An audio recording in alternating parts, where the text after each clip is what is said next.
Welcome back to China Price Watch. In today's Money Matters, we're talking about foreigners working in China. There was a recent case where a foreigner hit a Chinese woman on his moped. It became hugely controversial online. This was mostly because of inconsistencies in the reports about the incident. The driver and his father both got in trouble. The driver was fined $820 and his father was fined about $1,600. They were both detained and then they were both deported. It was reported that the driver was living off of $1,600 a month working with his dad at an Italian restaurant. According to Chinese law, the fine for being an illegal immigrant ranges from about $160 to $1,600. The fine for illegal employment is said to be at most $160. This is without bribes or negotiations, though. The companies that hire them can be fined at most $8,300.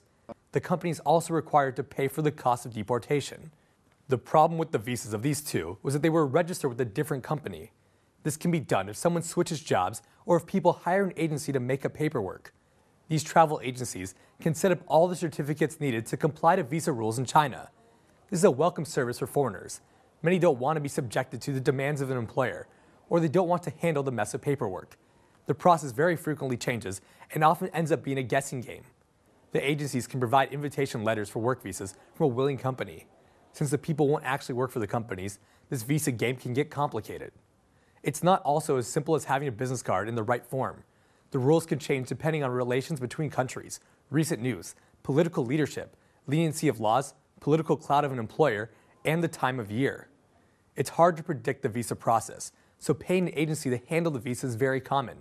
The cost of a business visa without the agency can come to around $300, without the cost of travel and staying outside of China. For travel agencies that can get a year-long work visa, they can charge $1,600 for the total process. It's hard for many companies to find and retain foreign employees. The pay is often comparatively low, hours are long, and the work environment can be uncomfortable, and many just end up wanting to leave China as a whole. It's especially hard for English teaching schools. They often have too little to offer to keep the teachers, while the demand for native English speakers is still very high.